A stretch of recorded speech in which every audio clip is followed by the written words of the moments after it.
First things first, time for But First. Kevin Wild's talking some Kyrie this morning. So I'm torn on this, Jenna, and I'm going to ask Broussard for some of his elder statesman guidance. There's 6 minutes left in the fourth.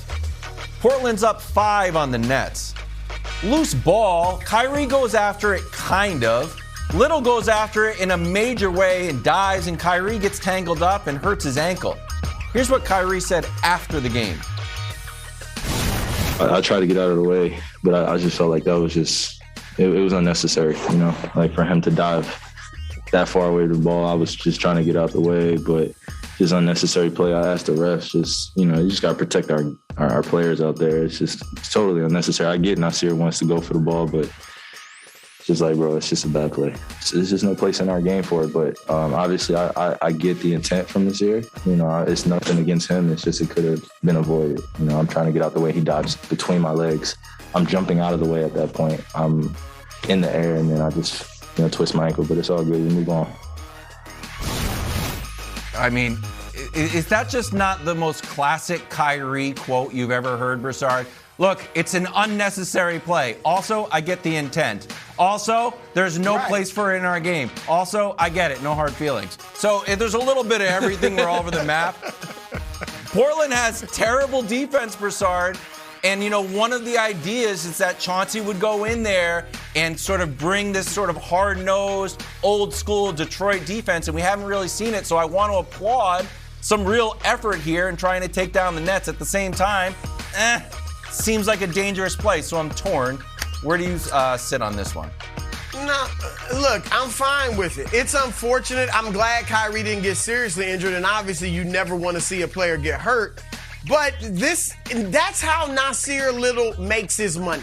All right, that's how he feeds his family. Kyrie doesn't have to dive for loose balls because he's so great.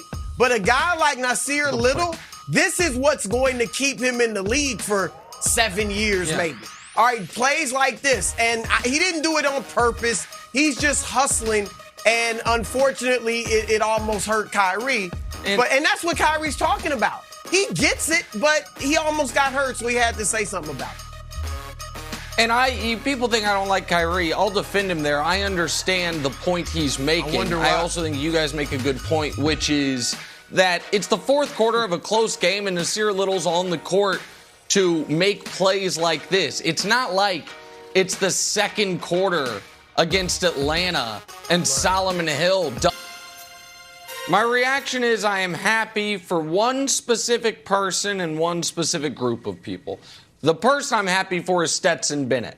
Because if anyone, and we don't have to rehash his story, the broadcast did a good job explaining it last night. I'm sure there'll be a Disney movie made about it at some point. It's an unbelievable story that looked like it was going to end in heartache when he fumbled the football on a strip sack late in the game, and it looked like he was going to cost Georgia the game. But then he came back, made his best plays and best throws of the night as Georgia ended up winning by a probably not quite as impressive margin as the final score because a pick six went into that at the end. But I'm happy for Stetson Bennett, a kid who, when he was 3 years old, said he wanted to be the quarterback of Georgia, had to walk on, had to leave, had to come back. Fans didn't even really like him, and now he's national champion.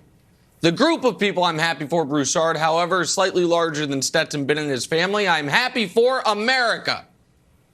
Because dynasties are bad in college sports, and Alabama losing is good for all of us. Here's the thing. I think dynasties in pro sports work. You either love them or hate them. There are characters that you follow throughout, and you can get attached to them in one way or another. In college sports, when you have a run of dominance the way Alabama football has under Saban, in the last 13 years since he really got the program rolling, 6 national championships, 3 other national championship game losses, an unbelievable record, just total and utter domination. There's no characters to attach ourselves to other than the coach. And Saban, as great of a coach as he is, he goes to the same Bill Belichick school of charisma that, some of his coaching tree has gone to. And so I think that having diverse group of national champions is good for the sport. And I think the fact that in the last 4 years, we now have 4 different national champions in Clemson, LSU, Alabama, and Georgia is good for the sport. Now, do I think the best thing for the sport would be if that diverse group could include, geographic locations outside of the southeast of America? Sure. But we'll see if we get there. But I just think Alabama winning every year is not good for college football. So I think it's good that Georgia got over the hump and Georgia won that game. All right, you said a mouthful there, Nick. Let me start with this, and this is why I'm the elder statesman of the show. Because I actually remember, Jenna, I watched the last time Georgia won the championship.